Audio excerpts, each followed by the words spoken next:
Mesdames, bonjour messieurs, je suis très heureux de vous retrouver. Moi, à titre personnel, c'est ma 6e édition du CIDO, donc salon que je connais bien. On est aujourd'hui dans des conditions un petit peu particulières, mais on est très heureux que ce salon puisse se tenir. Alors, on est malheureusement obligé de porter des masques, donc ça limite un petit peu, alors effectivement, le risque sanitaire, mais ça limite aussi un petit peu la convivialité, mais bon, on fait avec cette situation. Donc le sujet aujourd'hui de cette conférence, donc, elle va va essayer de répondre à une question qui est IoT, âge de la maturité, avec quand même un point d'interrogation. Donc on va essayer d'analyser ensemble cette maturité, et notamment avec la présentation d'une étude en exclusivité qui a été réalisée par le cabinet Bearing Point, et on échangera autour de cette étude. Dans un premier temps, je vous propose déjà un petit tour de table pour que chacun des intervenants puisse se présenter.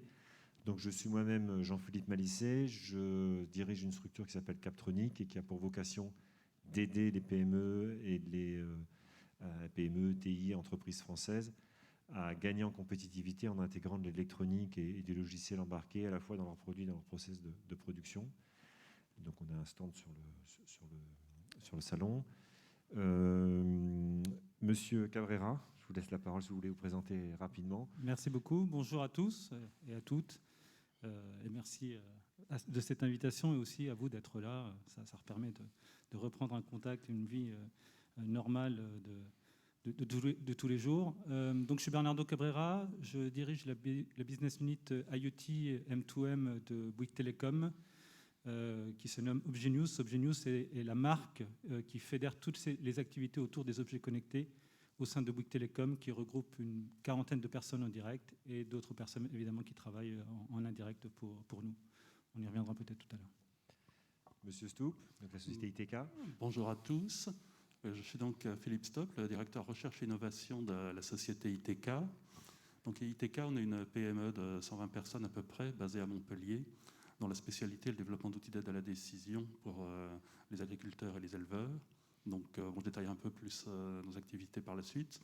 Mais pour résumer, notre objectif, c'est d'aider les agriculteurs à optimiser leur processus de production, les rendements de leur culture, et minimiser leur impact environnemental.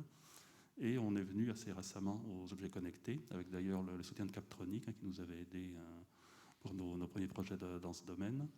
Et voilà, je vous présenterai donc tout à l'heure un peu un exemple de la façon dont la synergie entre l'intelligence artificielle et nos capteurs connectés a permis de déplafonner un peu le marché sur lequel on était présent.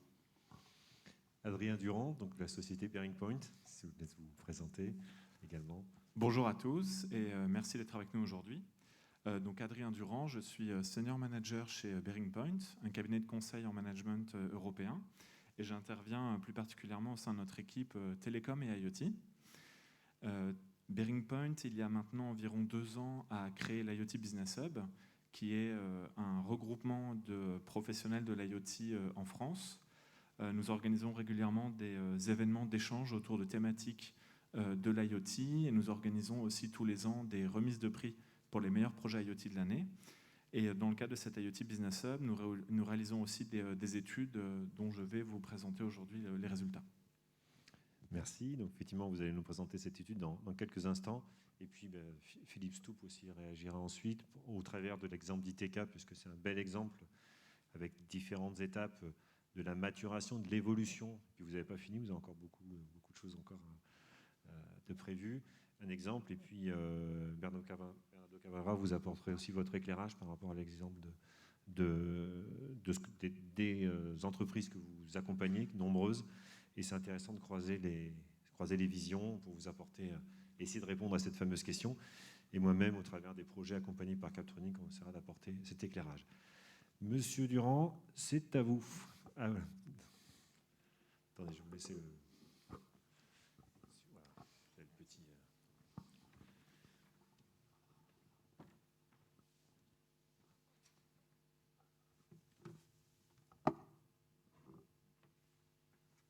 Est-ce que vous m'entendez ? Ouais. Alors, donc, comme je le disais, je vais vous présenter aujourd'hui notre étude IoT, l'âge de maturité, réalisée par Bearing Point.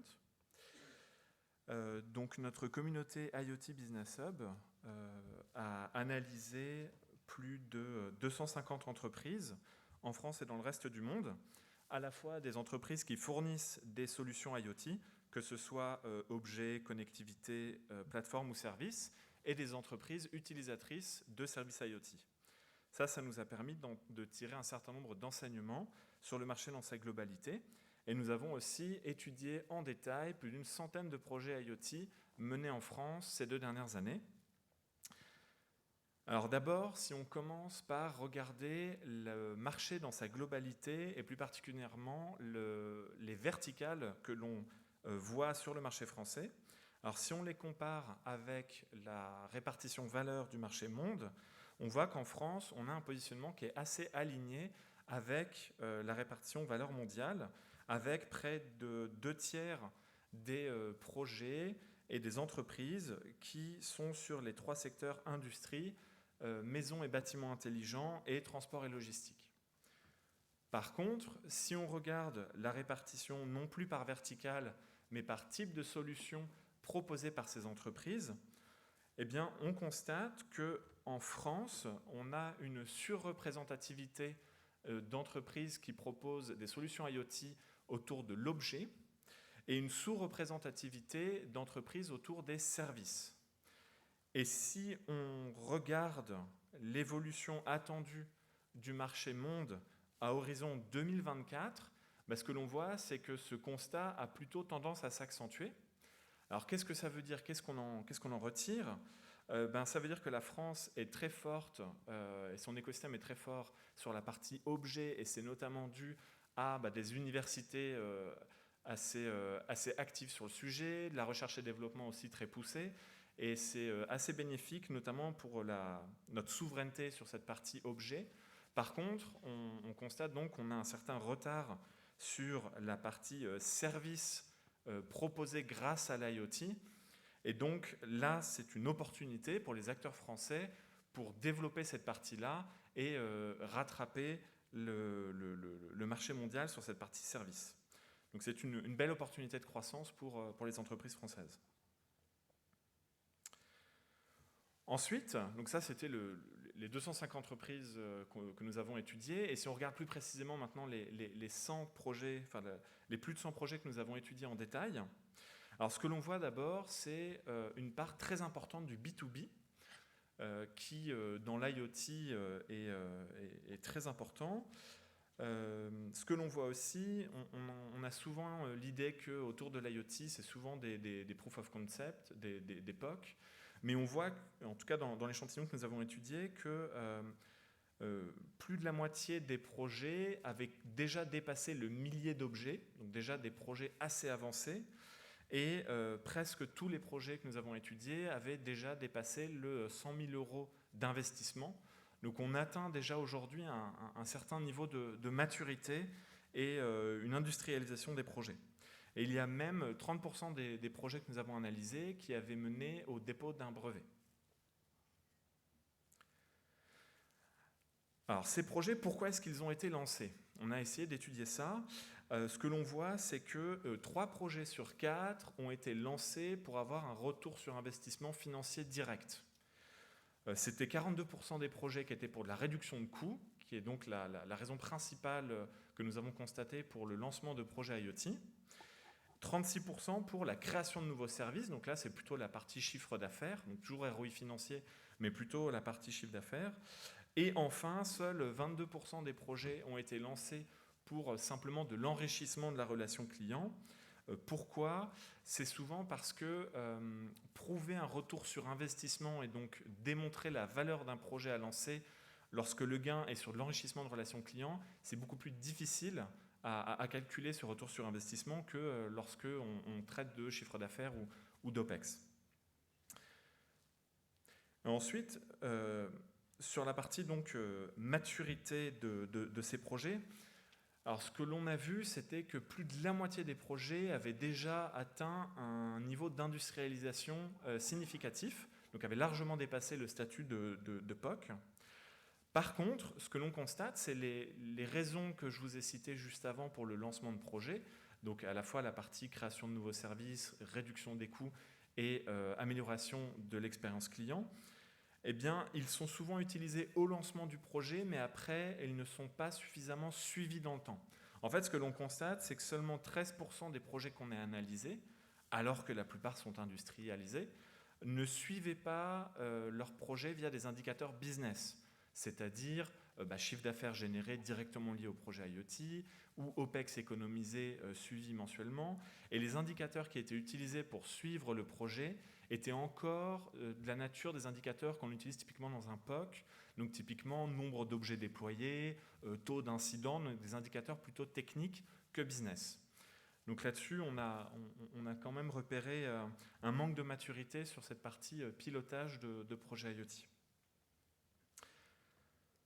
Ensuite, on a regardé les plateformes qui étaient utilisées par ces entreprises pour leurs projets IoT.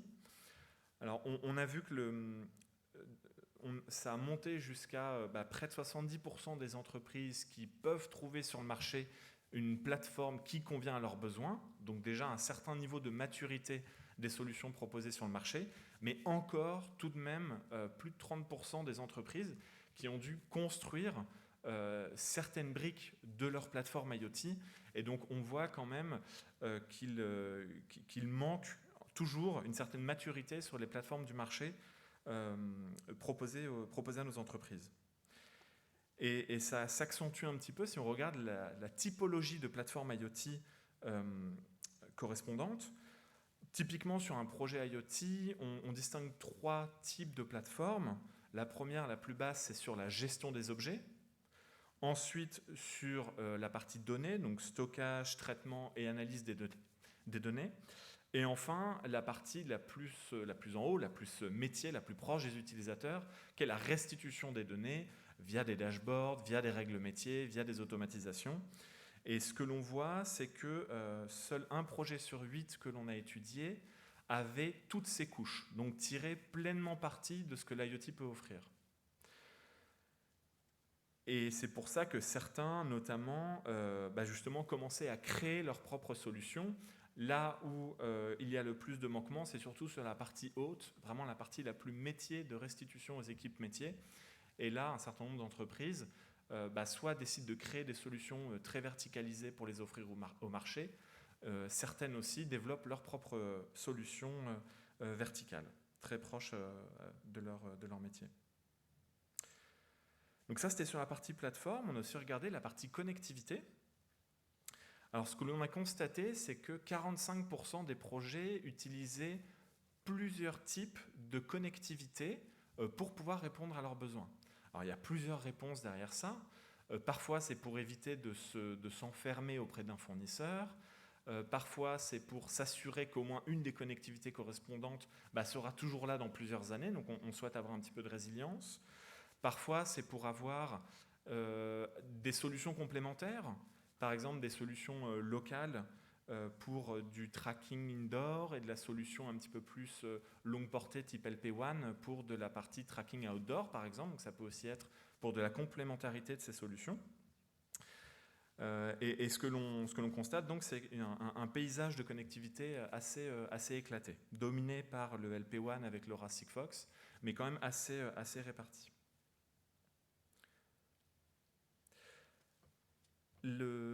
L'augmentation de la maturité sur l'IoT au sein des entreprises françaises et notamment des grands groupes, on a aussi cherché à l'évaluer sur le plan humain. Donc on a étudié les grands groupes français de plus de 5000 employés et on a constaté qu'en moyenne, ils avaient environ 100 salariés sur des postes en lien avec l'IoT, soit dédiés à l'IoT, soit en lien fort avec l'IoT. Et le top 3 que l'on a repéré chez Airbus EDF Air Liquide était même autour d'environ 220 salariés IoT. Et donc là, c'est sur les entreprises, bien sûr, qui utilisent les solutions à IoT, pas celles qui les fournissent. Sur celles qui les fournissent, il y a des entreprises qui ont encore plus d'effectifs que ça. Mais donc ce que l'on voit, c'est que dans des entreprises dites classiques, qui ne sont pas nécessairement à fournir des services IoT, on voit une transformation forte des équipes, donc organisationnelles, RH, pour justement adopter cette vague de l'IoT, comme on a vu il y a quelques années sur notamment la data. Et donc on voit plusieurs postes se créer et donc émerger dans ces entreprises. Donc notamment, quelques exemples, on voit beaucoup de postes de directeur IoT, de responsable partenariat IoT et d'architecte IoT. Donc des rôles managériaux, techniques et très business comme la partie partenariat. Et si je m'attarde un petit peu sur cette partie partenariat, l'IoT est un des sujets sur lesquels on voit le plus souvent les entreprises vouloir collaborer ensemble. Il est très dur de tout faire soi-même. Et donc, c'est pour ça que l'on voit ce genre de profil émerger, de responsable de partenariat IoT, pour, à plusieurs, tenter d'adresser un besoin client.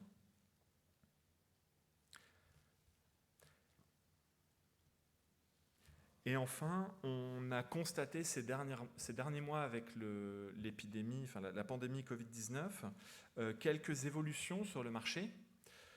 Alors notamment, on voit une accélération des projets qui visent à ne faire des interventions humaines que lorsque c'est strictement nécessaire. Donc typiquement de la surveillance à distance pour pouvoir faire des interventions que lorsque c'est vraiment nécessaire. Ça, bien sûr, pour éviter le maximum de contacts physiques. On voit aussi beaucoup de projets sur de l'optimisation des postes de travail pour bien sûr adapter nos locaux aux conditions actuelles. Donc ça peut être par exemple des capteurs de qualité de l'air, ça peut être aussi des capteurs d'occupation des postes de travail pour savoir où trouver une place disponible dans les locaux. Et enfin, bien sûr, des sujets autour de la santé. Et là, le principal enjeu, c'est notamment le maintien à domicile des patients. Alors ça peut être des patients atteints de pathologies lourdes qui n'est pas le Covid, leur éviter de venir faire leur examen en laboratoire ou en hôpital pour éviter de les mettre en contact avec des patients qui seraient infectés par le Covid. Et c'est aussi pour les personnes qui ont le Covid pour pouvoir leur faire des tests à distance et éviter qu'ils aient à se déplacer et potentiellement contaminer d'autres personnes. Donc on voit aussi, mais très logiquement, une forte accélération des use cases IoT autour de la santé. Donc au global, ce que l'on constate, c'est une accélération assez forte de la maturité sur l'IoT en France, notamment dans certaines verticales, dans certains use cases poussés par la pandémie actuelle, mais encore certaines poches sur lesquelles il y a de la croissance en termes de maturité à avoir, que ce soit sur les services, que ce soit sur la couverture totale des plateformes, notamment, ou sur la création d'écosystèmes pour pouvoir mieux adresser les besoins des utilisateurs finaux. Je vous remercie. Merci pour cet exposé. Je vais donner la parole maintenant à Monsieur Stoup. Donc, si vous pouvez effectivement lancer la deuxième présentation, le deuxième PowerPoint. Donc, un cas un petit peu d'illustration effectivement des évolutions qu'a connues et des différentes versions de produits, différentes fonctions qui ont été couvertes.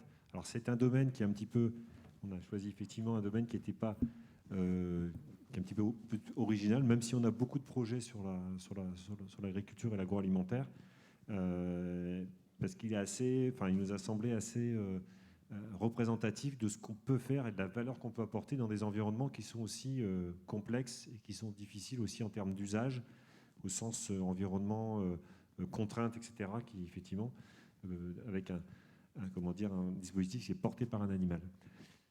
Monsieur Stoup.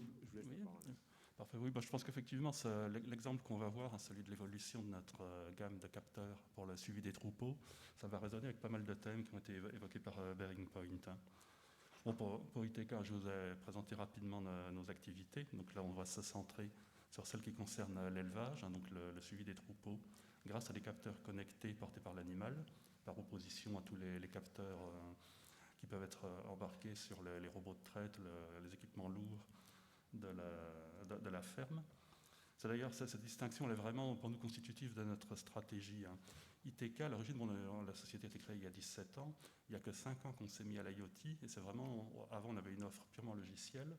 Et c'est vraiment l'évolution des modèles qu'on utilise pour aider les agriculteurs qui nous a conduit à nous intéresser à l'IoT. c'est quand on constate un peu l'évolution de toutes les techniques qui arrivent dans ce qu'on appelle l'agriculture de précision. Il y a eu d'abord, depuis une vingtaine d'années, des premiers équipements embarqués sur le gros matériel destiné aux exploitations, hein, tout ce qui concerne la localisation des tracteurs et l'application localisée d'intrants, le matériel donc de suivi de performance du bétail sur les robots de traite dans les étables. Depuis une quinzaine d'années, il y a eu le grand bouleversement de l'utilisation massive de données d'images satellites pour le suivi des cultures, et donc plus récemment, le développement de capteurs connectés, de stations météo, petits capteurs pour l'élevage, et puis le développement de logiciels comme ceux que développe ITK, qui utilisent des modèles prévisionnels pour aider l'agriculteur à prévoir comment on va évoluer sa culture ou les performances de son troupeau. Et notre sentiment, c'est un domaine où il y a beaucoup de start-up qui émergent, beaucoup d'innovations, qui est en cours de structuration, et on sent clairement une polarisation en cours vers deux pôles. D'une part, tout ce qui concerne les applications de l'intelligence artificielle et de l'analyse de données sur des applications très spécifiques destinées à être embarquées sur des équipements lourds, et qui, a priori, où il y a une convergence, est-ce qu'un rassemblement des start-up ou un adossement sur des grands acteurs industriels déjà existants. Et il y a vraiment tout ce qui concerne l'analyse des données de l'exploitation, où là, ce qui est vraiment notre cœur de métier, où l'enjeu, c'est vraiment ce qu'on appelle l'agri-intelligence, c'est-à-dire vraiment donner du sens à l'ensemble de ces données grâce à des modèles prédictifs. Et c'est vraiment pour nous le cœur de notre métier. Et du coup, les objets connectés deviennent un enjeu stratégique pour disposer de données de qualité pour faire tourner nos modèles.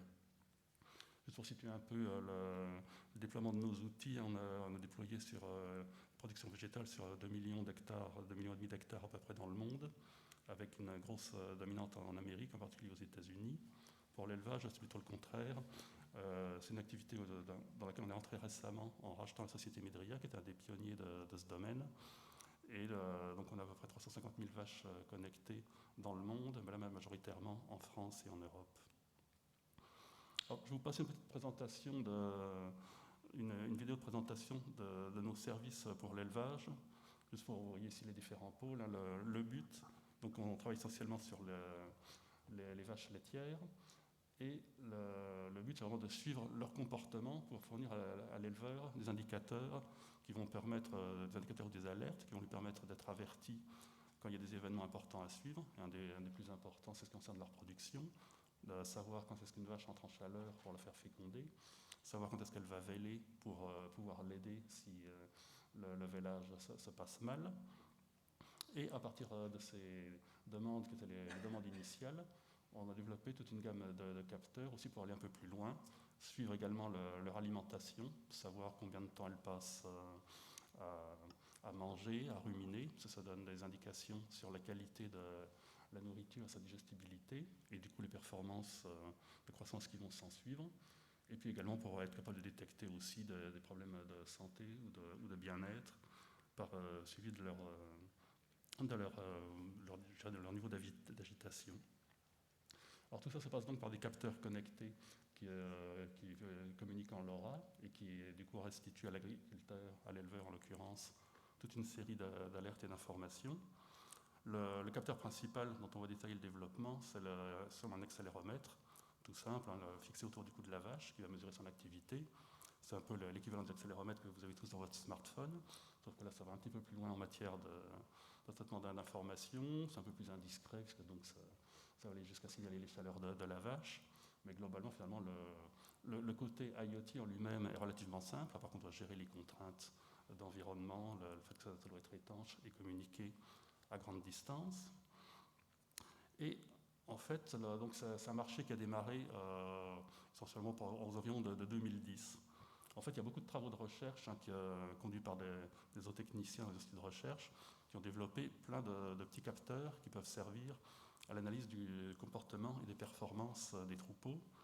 Le problème, c'est qu'au départ, c'est tous des outils très spécialisés qui mesurent l'agitation de la vache à l'endroit où c'est le plus pertinent.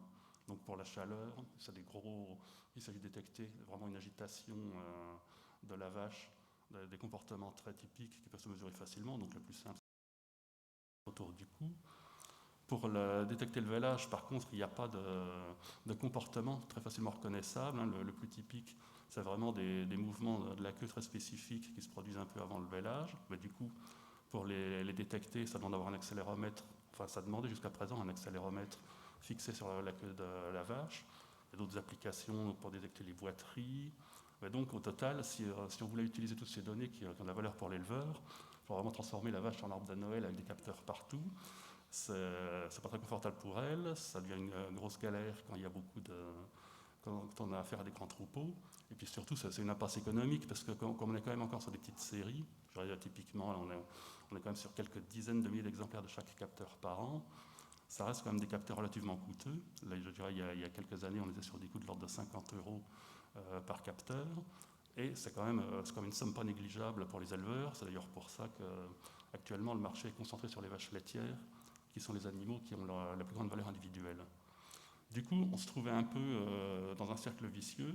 On a des petites séries parce qu'on avait des capteurs monofonction et qui en plus étaient utilisés qu'une partie de l'année parce que l'usage principal, détection de chaleur, détection de vêlage, il y en a besoin qu'un mois par an et par animal au maximum. Donc du coup, les éleveurs achetaient juste un capteur pour 2 ou 3 vaches dans leur troupeau. Et donc si on voulait un peu sortir de ce cercle vicieux, il fallait d'une part développer des usages qui incitent les éleveurs à avoir un capteur par vache, et puis bien entendu en leur apportant vraiment une valeur ajoutée significative derrière, et arriver autant que possible à concentrer toutes les fonctionnalités sur le même capteur. Alors si on revient donc sur la première application de notre accéléromètre fixé par un collier, qui est d'ailleurs exposé sur le stand de Captronic, si vous voulez y jeter un coup d'œil. La première application, c'était donc la détection de chaleur, avec donc des mouvements de grande amplitude de la vache, très, très anormaux par rapport à son comportement normal. Quand on regarde ici les courbes d'agitation d'une vache sur une période de 3 mois, on voit bien que là, il y avait un pic d'agitation vraiment facile à détecter, qui à l'époque a été traité par des méthodes de détection de signal classiques, basées sur l'expertise humaine. Alors, en 2014, le Medria a lancé donc un deuxième service, toujours à partir du même capteur, qui est cette fois la détection du temps d'alimentation et du temps de rumination. Là, c'était quand même déjà un peu plus subtil, parce que, bon, évidemment, aussi bien l'alimentation que la rumination, ça implique des mouvements de la tête de la vache, donc le capteur détecte assez bien, mais c'est des mouvements de petite amplitude. Il y a aussi des nuances à saisir, parce que les mouvements ne vont pas être la même si la vache pâture de l'herbe ou bien si elle se nourrit à l'étable. Mais donc, c'était quand même on est encore dans le domaine où c'est des algorithmes qui ont pu être mis au point, au moins pour le temps de l'alimentation et de rumination, toujours par expertise humaine. Là où on n'a pas réussi à automatiser, c'est sur l'interprétation après des anomalies, quand il y a des changements brutaux de temps de gestion de rumination, où là, on n'a pas réussi à l'époque à automatiser l'interprétation de ces changements. Mais là, ce qui a vraiment donné une nouvelle dimension au capteur, c'est quand on s'est dit que ça serait bien quand même d'arriver à détecter le vêlage, qui est donc l'autre application la plus importante, toujours avec ces capteurs autour du cou. Donc là, ça devient encore plus compliqué, parce que là, l'événement important, il se passe de l'autre côté de la vache, si on peut dire, à l'autre bout de son corps. C'est déjà pas facile avec des capteurs sur la queue, sur le cou, c'était encore plus compliqué, puisque donc il n'y a pas de mouvement typique, une vache peut veler debout ou couchée, elle peut être plus agitée que d'habitude ou au contraire plus calme.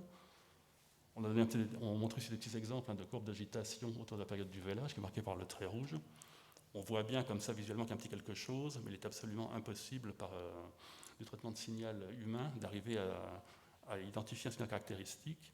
Et là, c'est là qu'il a fallu passer vraiment au deep learning, qui a réussi effectivement à identifier des motifs clairs pour l'ensemble des cas et à fournir un service de précision presque équivalente à celui des détecteurs vraiment spécialisés basés sur la queue.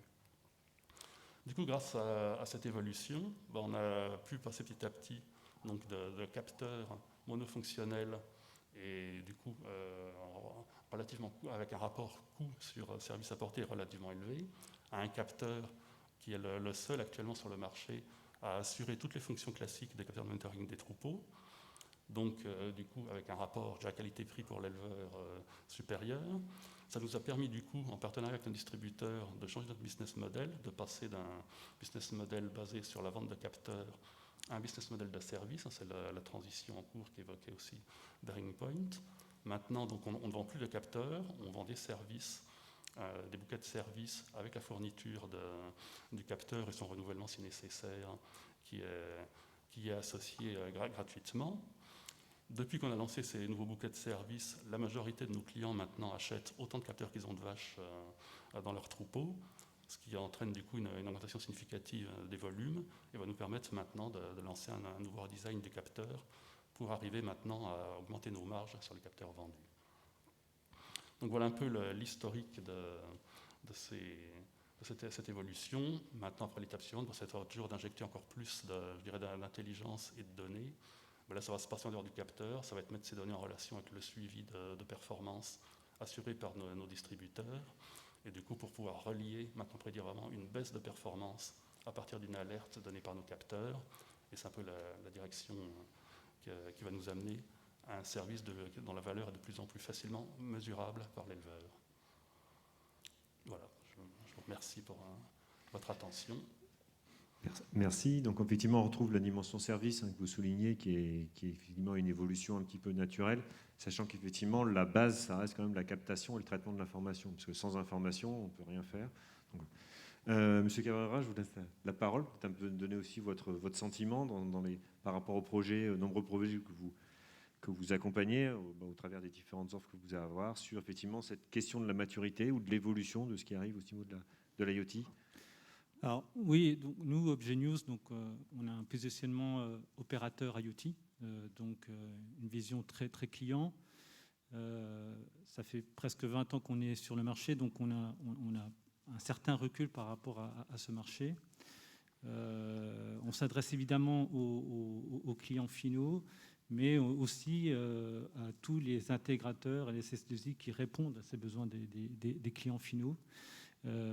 Et donc le positionnement, c'est vraiment de proposer, de ne pas pousser une technologie plus qu'une autre, mais de proposer, de rendre connectable l'ensemble des objets des entreprises.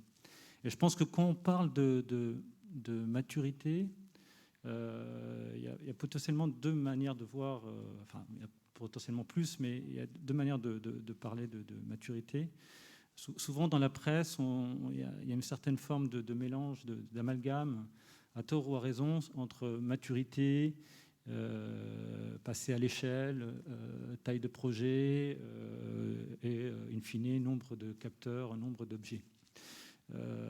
Et par rapport à ça, il y a aussi un amalgame entre un certain phénomène de hype, où on s'attend, ou en tout cas en filigrane, ou de manière explicite ou implicite, on s'attend à une croissance exponentielle, et alors qu'on a une croissance plus régulière. Bon, déjà, le premier point par rapport à ça, c'est que c'est un marché qui est mature de ce point de vue-là, puisqu'on a une croissance régulière. Et cette croissance régulière, alors nous, on la vit à travers nos clients en tant qu'opérateur IoT, mais elle est constatée sur le marché.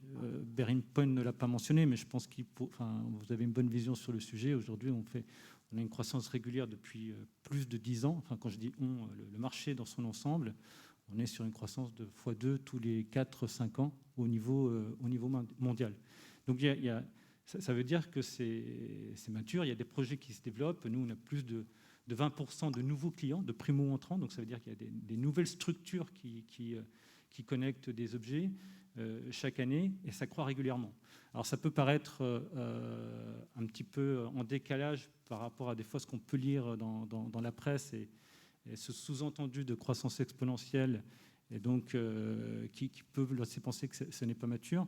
Je pense qu'une bonne clé de lecture, c'est notamment la courbe en S de Gartner. Et il ne faut pas confondre, à mon avis, l'introduction de nouvelles technologies et la croissance du marché. D'une manière générale, à chaque fois qu'il y a une introduction d'une nouvelle technologie, c'est dommage, je n'ai pas pris le slide de la courbe en S, mais elle est assez connue. Si vous la tapez sur Internet, vous la trouverez. Mais à chaque fois qu'il y a une nouvelle introduction de technologie, il y a d'abord une courbe qui montre très fortement en termes d'attente, qui redescend, et puis après qui croît plus régulièrement. Bon, là, nous, on est clairement dans la seconde phase. Et c'est normal qu'il y ait un pic en première phase, parce qu'une nouvelle technologie, ouvre le champ des possibles, apporte beaucoup d'expectatives, et au final, après, il y a un phénomène un peu de régularisation, d'éclairage qui sont apportés. Et donc là, les phénomènes de POC, de tests, de faisabilité des technos, ils sont derrière nous. Aujourd'hui, l'ensemble des technologies permet de répondre aux besoins des entreprises, et les entreprises, en fait, les maîtrisent plutôt bien. Donc ça, d'un point de vue chiffre, marché et client, on est mature. Après, cependant, je pense qu'on est en train de rentrer dans une nouvelle phase. Et vous l'avez, je pense que vous l'illustrez bien. Et je pense qu'il y a 3 raisons principales aujourd'hui qui font qu'une entreprise connecte des objets. Bon, la première, c'est des chocs réglementaires ou technologiques.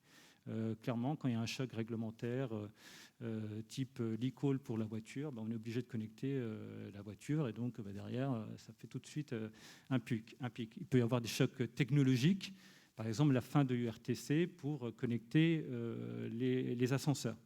Donc ça, c'est le premier type de besoin auquel on répond. C'est un besoin relativement technique, ou technique même dans le cas réglementaire.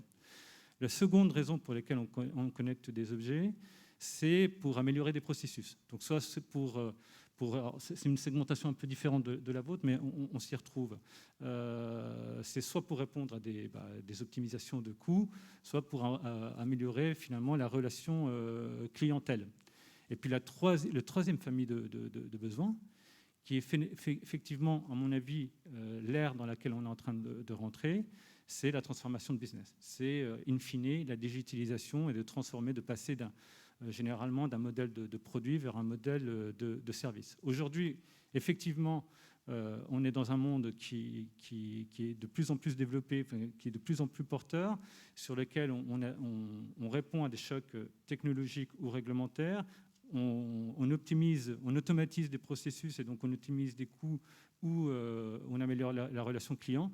Et ce qui est devant nous, ce qui est en train d'arriver, c'est effectivement la transformation de business qui prend plus de temps, puisque ça veut dire la transformation parfois à un niveau élevé de l'entreprise, et qui effectivement prend beaucoup plus de temps. Un exemple, à mon sens, pour illustrer ça, c'est Michelin. Michelin, que vous trouvez dans la presse, qui est en train d'opérer en tout cas qui prétend avoir l'ambition de transformer son business, de passer d'un monde de vente de pneus à du service client, du service au client, avec des nouvelles formes de vente qui ne seraient plus basées sur la vente d'un produit, d'un pneu, mais qui seraient potentiellement à l'usage, ou basées sur la qualité de service. C'est un exemple parmi d'autres. On pourrait retrouver dans différents secteurs de services, et ça, c'est un programme qu'ils ont jusqu'en 2024, donc ça démontre aussi l'ampleur des changements que cela induit. Et ça, dans ce sens-là, effectivement, c'est quelque chose qui est devant nous et qui prend du temps. Les 3 besoins peuvent être différents selon les entreprises, mais aussi ils peuvent être abordés de manière séquentielle. Merci pour ce retour. On va continuer à échanger. Alors, du côté de Captronic, historiquement, on accompagne plutôt des entreprises sur la transformation de leurs produits. Donc, c'est effectivement des biais. Et puis, plus récemment, sur la transformation de leur process de production. Ce qu'on observe, c'est... alors, d'abord, on retrouve les pourcentages que vous indiquez, à peu près 2/3 de projets en B2B, 1/3 en B2C. Il y a eu beaucoup de choses en B2C. C'est en train un petit peu de se calmer. C'est aussi, effectivement, c'est plus compliqué. C'est aussi plus difficile de vendre au grand public qu'aux professionnels. Ça demande aussi plus de moyens. Donc mais on a cette proportion-là. La France s'est plutôt très bien placée. Il y a le beau thermomètre, était celui du CIS, pour y avoir été plusieurs fois. On se rend compte qu'on a des vrais savoir-faire, on a une vraie dynamique sur ce sujet-là. Et pour avoir croisé d'autres pays européens, ils étaient très surpris par la richesse de ce qu'on pouvait proposer. Alors il y avait un peu de tout, mais il y a une certaine créativité, etc., qui était quand même... Donc ça recouvre aussi ce que vous avez vu sur les objets, où on a été, et on le voit aussi encore sur le salon aujourd'hui, en capacité à produire beaucoup d'objets. Alors on peut penser plein de choses sur ces objets, parfois il y a une forme de gadgetisation, mais ça permet aussi de gérer de la créativité. Donc ça, c'est quelque chose qui est important. Ce qu'on observe, donc on a à peu près, si on regarde à peu près, on a à peu près accompagné 1500 projets sur ces 5 dernières années, donc ça fait un volume quand même relativement important. peu plus de 70% des entreprises qu'on accompagne n'ont pas de compétences électroniques en interne. Donc il y a aussi un vrai enjeu de formation, d'acculturation, d'appropriation de ce qu'on peut faire avec les technologies, de la façon de les utiliser. Et vous le disiez aussi, ça c'est important, c'est qu'effectivement sur les projets IoT, on peut très rarement tout faire tout seul. Enfin, quelqu'un qui arrive à tout faire tout seul, soit il perd du temps, soit il va se planter. On a vraiment intérêt à s'appuyer sur un certain nombre de compétences parce que déjà techniquement ça demande beaucoup de choses et puis les évolutions de business model imposent aussi de revoir aussi la façon dont on va travailler avec ses partenaires. Voilà. Typiquement, alors ça peut être ses partenaires historiques. Typiquement, un fabricant de chaudière qui va connecter sa chaudière, ça veut dire que historiquement, il vendait ses chaudières à un distributeur et il ne voyait plus la chaudière. Du jour au lendemain, il va pouvoir proposer les services, il va falloir intégrer son intégrateur dans ce modèle économique. Donc ça, ce n'est pas simple en termes de support, etc. C'est des changements de métier, donc tout ça, vous l'avez souligné, mais c'est vrai que des choses qui sont long cours. Par contre, ce qui est très, très encourageant, c'est qu'en moyenne, sur les projets, alors la majorité des projets, on arrive à les emmener pratiquement à les 2/3 des projets. Alors sur des projets de produits, hein, qui sont quand même des projets qui sont parfois complexes, avec des cas qui sont un peu compliqués, près de 2/3 des projets, on les emmène au proto-industriel. Et ensuite, la moitié, donc sur 100 projets, 50 projets, sur de la commercialisation. Donc on arrive à avoir des beaux taux de succès. Et en moyenne, et ça c'est important, on observe des plus 20% de chiffre d'affaires sur les 3-4 ans. Donc c'est des vrais accélérateurs et on a des vrais effets de levier. Encore plus pour des entreprises qui sont déjà, ça paraît naturel, déjà installées sur leur marché, qui ont un produit qui peut être typiquement la chaudière et qui vont lui redonner de la valeur, consolider leur service, leur présence sur le marché grâce à la connectivité, grâce aux services qu'ils peuvent apporter. Donc là, il y a une vraie maturité. On commence à voir des vraies belles histoires qui se passent. Après, ce n'est pas des processus qui sont simples, mais on arrive à des choses qui sont intéressantes. Et on a des retours d'entreprises qui nous ont dit, si on n'avait pas fait ce virage, on serait déjà mort, ou pour la première crise, on sort parce que ça change aussi les modèles et ça permet de passer de modèles aussi de vente à des modèles plus résilients d'abonnement, etc. Donc, dans des périodes un peu difficiles, ça permet aussi de survivre aussi pour certaines d'entre elles. Et puis, ce côté, donc ce chiffre d'affaires, c'est effectivement ce qui concerne des produits. Et sur tout ce qui est process, on arrive dans la majorité des cas à des plus 20, plus 10, plus 20% de productivité. Donc, on a aussi des gros effets de levier sur la disponibilité du matériel, etc. Donc, on a quand même des retours business qui sont réels et qui montrent aussi la maturité de la valeur apportée. Et ce qu'on observe aussi, c'est que très souvent dans les processus d'innovation, les innovations, on a des effets un petit peu bulles, etc. Mais elles vont souvent plus lentement de ce qu'on avait imaginé, mais beaucoup plus loin que ce qu'on avait aussi imaginé. Un des exemples, si on se regarde un peu, c'est le GPS. Le début du GPS a été très très long. Par contre, aujourd'hui, c'est devenu vous avez un GPS partout dans votre poche, etc. Et ça a complètement irrigué toute la société. Donc on a un certain nombre de... Voilà. Dernier point, donc effectivement, alors nous, ce qu'on voit aussi sur les projets, avec le retour qu'on peut avoir, c'est important de bien, dès le début du projet, de travailler sur la valeur apportée, sur les fonctions apportées, et de bien dimensionner le projet par rapport à ce qu'on va pouvoir proposer à son client et de ne pas être sur on a tendance en électronique connecté à faire des trucs un petit peu énormes en disant on va rajouter plein de fonctions puis ça servira bien et on se retrouve avec des projets qui sont trop complexes. Et l'exemple qui est donné par ITK est très intéressant en disant voilà, on va arrêter l'arbre de Noël et on va essayer de concentrer et à partir d'un capteur, le bon capteur avec le bon traitement, on arrive à avoir un maximum de valeur ajoutée avec la même électronique et en final à avoir un service qui a du sens et qui a un coût tout à fait abordable. Voilà un petit peu les principaux constats. Et effectivement, alors l'importance aussi, je parlais de la valeur et l'importance aussi de la captation de la donnée. On voit effectivement la façon dont on capte. Et au cœur de ça, on a souvent le capteur ou l'ensemble de capteurs, qui est un point relativement dur et qui fait que par rapport à ce que vous présentez sur le make or buy, sur le capteur, ça reste souvent, alors dans certains cas c'est très simple, mais sur certaines applications spécifiques, ça peut être très très différenciant. Et ce qui fait qu'on aura toujours un mix entre, je pense, le make et le buy. Et le bon mix, c'est de se dire, qu'est-ce qui est propre à moi et je vais devoir maîtriser, qui est mon cœur de savoir-faire, et qu'est-ce que je peux, on ne va pas réinventer l'eau chaude sur toutes les briques, et s'appuyer sur des briques déjà existantes, on va gagner du temps, etc., sur la connectivité, sur le traitement des données, sur la restitution, etc., et arriver à faire le bon. Et c'est en ce sens-là où on arrive à une maturité, puisqu'il y a de plus en plus de fonctions qui sont aujourd'hui disponibles. On commence à avoir une offre qui est quand même... Elle va sûrement se concentrer. mais nous, on perçoit une vraie maturité quand même sur ce marché. Voilà, c'est pas sur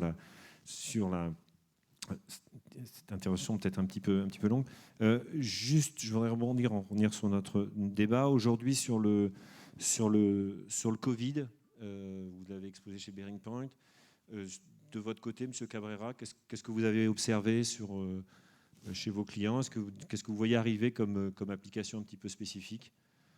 Ce qu'on constate, ça va dans le sens de ce que dit Bearing Point, mais on a forcément une croissance je dirais des applications et des acteurs qui sont dans le domaine de la santé au sens large, donc pour la prévention sanitaire, avec des acteurs comme JVD, par exemple, pour le gel pour la distribution de gel hydroalcoolique connecté, pour la localisation et le tracking d'assets d'équipements médicaux, etc. Aussi, on sent une résurgence forcément de ces projets-là, qui étaient déjà en gestation avant, mais bon, là forcément dans le contexte actuel, ça prend une ampleur plus forte. Et si on sort un peu je dirais de la sphère sanitaire, médico-sanitaire, il y a deux secteurs qui reprennent encore de l'ampleur. Le premier, c'est tout le secteur de la logistique. On a vu l'importance du lien logistique pendant cette période de confinement. Donc, la logistique et le suivi d'assets et la connexion avec des industriels pour pouvoir livrer rapidement et au bon moment devient de plus en plus importante. Et l'industrie 4.0, au sens très large, la capacité à suivre à distance des équipements, à les maintenir au premier niveau et en première instance, et dépêcher les techniciens de maintenance à bon escient et au bon moment, était déjà un enjeu important avant. Il l'est d'autant plus maintenant, suite à la période qu'on est en train de vivre maintenant, et aussi parce qu'on voit bien qu'il y a aussi un redesign de l'équipement industriel qui est en train de se dessiner maintenant. Au-delà si on fait un dernier petit tour de table sur Monsieur Durand, sur les perspectives à plus ou moins moyen, long terme. Bon, vous les avez un petit peu dessinées sur la présentation de l'étude. Qu'est-ce que vous voyez aussi arriver en complément chez vos clients? Qu'est-ce qui vous annonce aujourd'hui? Je vais peut-être revenir sur le point de M. Cabrera, justement, sur Michelin tout à l'heure. Effectivement, on voit de plus en plus d'entreprises devoir transformer leur modèle. Ça peut être les constructeurs auto, par exemple, qui avaient l'habitude de commercialiser leurs produits à des concessionnaires qui eux-mêmes les commercialisaient aux clients finaux. Et avec le temps et avec la transformation de l'IoT, un certain nombre d'entreprises commencent à avoir une relation directe avec le client final. Alors ça change beaucoup de choses, ça change tout le volet marketing, revenus, la partie IT. Et donc on voit effectivement une transformation assez forte. Michelin en est effectivement un très bon exemple, mais qui est amené par l'IoT et qui amène beaucoup d'entreprises à se réinventer. Monsieur Stoup, je sais pas, vous l'avez exposé, mais dans vos perspectives, au-delà de ce que vous avez déjà exposé, d'autres... Oui, donc il y a un premier aspect que j'ai déjà exposé rapidement, effectivement, c'est le fait que maintenant on s'oriente de plus en plus vers l'interopérabilité entre les différents systèmes d'information utilisés par les agriculteurs, hein, donc faire communiquer les capteurs, les outils de la décision technique, comme ceux qu'on développe avec leur logiciel de gestion comptable et administrative. Ça, c'est une première tendance forte. Sur le modèle aussi commercial, ça retentit d'ailleurs quelque part un peu aussi avec les questions de Covid, ou en tout cas de possibilités de suivi à distance des agriculteurs. Il y a deux aspects importants.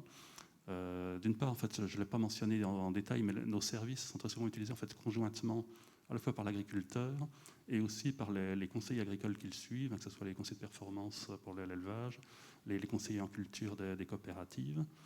Et pour eux, c'est des grands prescripteurs en fait, de nos services. Parce que ça a gros intérêt pour eux, c'est que ça leur permet de suivre plus facilement et à distance l'état des cultures de leurs clients, et donc déjà d'optimiser leurs déplacements. C'était une préoccupation qui existait déjà depuis longtemps, et puis avec les aspects qui sont apparus cette année, ça leur permet aussi de continuer à les suivre quand ils peuvent plus se déplacer chez eux. Donc ça, c'est un aspect important. Et puis un autre que j'ai déjà évoqué aussi pour les capteurs, mais qui est animaux, et qui va se poursuivre pour les outils pour les productions végétales, c'est que ça nous permet donc de développer des offres conjointes dans le cas du domaine végétal, capteurs météo, plus modélisation, interprétation fine des données. Et c'est vrai que là aussi, ça déverrouille un peu un marché qui était un peu bloqué jusqu'à présent. Le service de conseil agricole est très souvent gratuit parce qu'il est proposé soit par des organismes consulaires dirigés par la profession agricole dont c'est la vocation, soit par les coopératives, par le biais des fournisseurs d'intrants qui du coup fournissent gratuitement des services qui sont pour eux finalement un simple appui au marketing de leurs produits. Là maintenant, on a des offres qui peuvent s'adresser directement à l'agriculteur avec des coûts modérés, qui peuvent être diffusés sous forme d'abonnement à des services plutôt que d'achat de matériel coûteux, qui devraient permettre de relancer le développement de services de conseils agronomiques qui ont vraiment une valeur perçue par l'agriculteur et indépendant de tout fournisseur. D'accord, donc on retrouve la dimension effectivement collaborative ou effectivement de convergence, d'agrégation des offres pour pouvoir proposer un service le plus complet possible. Tout à fait. Monsieur Cabrera, vous effectivement par rapport à ces grandes tendances, vous avez déjà évoqué, mais vous voyez des choses aussi en complément de... Encore une fois, en termes de clients, nous, de notre fenêtre à nous en tant qu'opérateur IoT, il y a deux secteurs qui sont aujourd'hui très effervescents d'un point de vue IoT, M2M global. Ce sont la mobilité au sens large, tout ce qui est transport et auto, et la Smart City. L'auto est un bon exemple parce que, encore une fois, par rapport aux différents besoins que j'évoquais, les trois types de besoins qui faisaient qu'un acteur passait ou connecter ces assets, je trouve que le constructeur automobile est assez symptomatique. Il y a eu un choc entre guillemets réglementaire, l'e-call, donc c'est l'appel d'urgence. Donc les fabricants de voitures ont connecté leurs voitures. Ils ont cherché à optimiser des processus, notamment au niveau de la maintenance, et donc ils ont développé d'abord un certain nombre de services autour de la maintenance du véhicule, et ils en sont toujours en train de les développer, qui permet de répondre, de mieux répondre aux clients, et puis je dirais de fidéliser les clients. Et puis ils passent ils sont en train de passer tous à une vitesse différente, mais sur un modèle de service avec en filigrane le véhicule électrique et le véhicule autonome, où ils vont finalement vendre des services et des expériences clients à des utilisateurs qui, dans le futur, peut-être ne seront pas propriétaires du véhicule, mais qui vont plutôt partager ou qui vont utiliser la voiture comme du service avec de l'infotainment, etc. Donc on voit bien qu'il y a une transformation, et eux, d'une manière générale, et tout l'écosystème qui est autour, parce qu'il y a des startups qui gravitent autour de ça, sont en forte effervescence. C'est la même chose au niveau de la ville communicante, et un petit peu devant nous, comme je l'évoquais, il y a la e-santé et l'industrie 4.0. Derrière, en filigrane, en termes de technologie et de technologie, de thématiques technologiques derrière, je pense qu'il y a... Alors, je parlais tout à l'heure de transformation vers le service. Je pense qu'il y a une thématique globale autour du big data analytics pour finalement tout ce qui est l'enjeu de la donnée. Alors je sais que c'est toujours un peu futuriste. Pour autant, on bascule vers un monde où il y aura de plus en plus de données avec de l'Open API, puisqu'on parlait du fait de basculer sur du service. C'est vrai.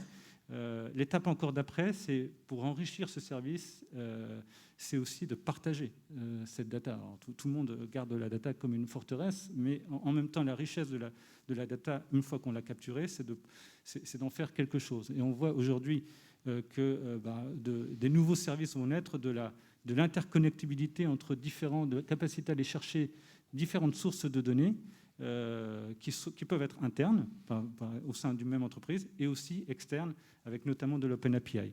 Et donc ça, c'est les tendances que l'on voit. Donc, c'est-à-dire que même au sein d'une même entreprise, on voit un panel d'applications se développer qui restent encore un peu aujourd'hui silotés, et ça croît fortement, mais sur lesquels aujourd'hui il commence à y avoir de plus en plus d'interactions entre ces mêmes données au sein d'une même entreprise, à travers, par exemple, mon exemple de la voiture, et in fine, avec des interactions avec des sources externes de data qui peuvent toucher d'autres écosystèmes. Et je pense que c'est ça la richesse de l'IoT de demain, c'est que finalement, on ne parlera plus d'IoT comme une fin en soi, mais comme finalement, ce que c'est un moyen de se transformer ou de se digitaliser. C'est un processus assez long, mais c'est l'évolution sur laquelle on est. Merci, merci pour vos interventions. On n'a plus beaucoup de temps, je propose de prendre une ou deux questions. C'est des questions par rapport aux intervenants, par rapport à l'étude. Ah, madame.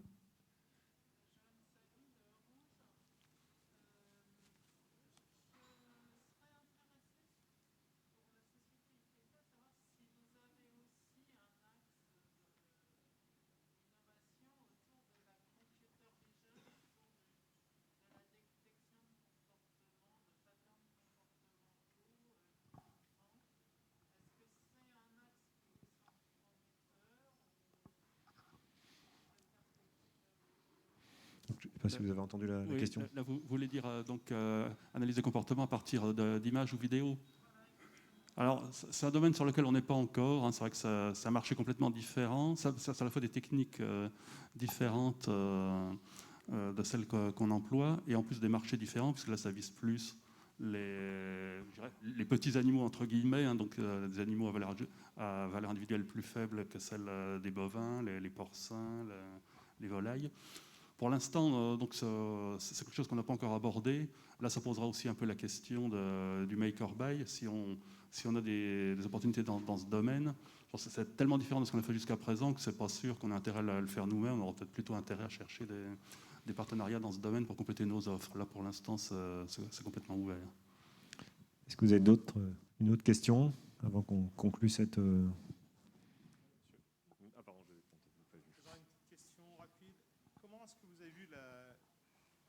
Oui, bonjour. Comment est-ce que vous avez vu dans vos études et au travers de votre travail de tous les jours la sécurité comme un frein au déploiement et au développement de l'IoT? C'est une grosse question. Cabrera, peut-être, parce que c'est quand même une dimension... Alors, pas forcément... Vous m'entendez? Oui. Pas forcément comme un frein, mais c'est forcément une thématique sur laquelle on est obligé de se pencher de plus en plus. Je pense qu'elle est simplement inhérente au développement de l'IoT, des objets communicants au global, comme ça a été le cas au début de l'Internet. Donc, moi, de vue de ma fenêtre, je le verrais plutôt déjà comme un facteur positif et un facteur d'opportunité. Positif parce que ça rejoint ce que je disais, c'est-à-dire qu'on passe sur des projets à plus grande échelle, et donc forcément, il y a plus de risques à maîtriser. D'opportunités, parce que quand on a un positionnement qui est finalement de répondre à la problématique de connectivité, de l'ensemble de connectivité des objets d'une entreprise, ça nous oblige à être agile et expert pour accompagner, ce que je disais en préambule, et les clients finaux et tout l'écosystème autour qui répond à ces clients finaux. Donc, pour répondre à vos questions, c'est une opportunité, ça nous oblige à être de plus en plus experts, mais au final, c'est plutôt favorable pour le marché, pour le développement du marché, pour les accompagner. Comment ça a sorti cette thématique-là, qui est une vraie thématique qu'il faut prendre en compte, comment vous l'avez vu au travers de l'étude ou même dans les relations que vous avez au travers de vos clients? Alors c'est vrai que la sécurité c'est un sujet important, surtout que dans l'IoT, l'IoT est assez vulnérable. Je crois que la métrique c'est qu'un objet sur 6 a déjà été compromis. En fait, ce qu'on constate, c'est souvent les entreprises démarrent de manière assez dispersée au sein de plusieurs entités des initiatives IoT, des POC par exemple. Parfois, ça se fait même sans la DSI. Et à partir d'un moment, au fur et à mesure qu'on gagne en industrialisation et en ampleur, que ça devient un vrai projet, la DSI commence à être impliquée dans le projet, ainsi que ses experts sécurité. Et c'est à partir de ce deuxième temps que la sécurité est vraiment mise sur la table et est traitée proprement justement dans ce deuxième temps-là. Donc on voit souvent cet enchaînement de phases. Ce qui est important de dire, c'est qu'effectivement, vous savez, la sécurité, ça doit se gérer de façon globale. Donc effectivement, c'est globalement aussi bien en termes de technique, en termes d'usage, en termes d'éducation. Il y a beaucoup aussi de failles qui sont humaines. Effectivement, l'IoT augmente énormément la surface d'attaque. On a des objets qui sont petits, c'est compliqué à crypter, c'est assez facilement, ils sont disponibles. Donc c'est vrai que ça pose un certain nombre de questions. L'idéal est quand même de traiter le plus tôt possible, quand on peut le faire, pour effectivement avoir des approches security by design et effectivement même s'interroger sur le type, une information, est-ce qu'elle est... Bon, il y a toute la question du personnel, pas personnel. Effectivement, de se dire en anonymisant, etc., on arrive aussi à trouver des parades pour faire en sorte qu'on diminue aussi... donc plus vite on le prend, plus vite c'est facile de le traiter. Ça, c'est sur l'aspect anonymisation de données, mais aujourd'hui, il commence à y avoir des outils. Enfin, on est mature du point de vue. On est capable d'apporter des réponses avec des SOC, au niveau du réseau, au niveau des devices, d'apporter des réponses à la sécurité. Ça ne veut pas dire que le risque que le risque est à zéro. Ça ne sera jamais le cas. Mais aujourd'hui, on a aussi une forme de maturité par rapport à ça. On est capable de répondre à des clients, et encore une fois, l'exemple de l'auto est un bon exemple, puisque ça nous oblige beaucoup. Par contre, comme pour Internet, les formes de cyberfraude évoluent dans le temps, et donc ça nous demande de nous organiser et à acquérir une expertise de plus en plus forte. Donc c'est là-dessus que ça demande peut-être aussi une transformation et un suivi. Mais encore une fois, il y a des réponses sur le marché. Ok, je crois qu'on a dépassé un tout petit peu notre temps, donc je vous propose de clôturer cette conférence. Je vous remercie, messieurs, pour vos interventions et ces échanges. Merci.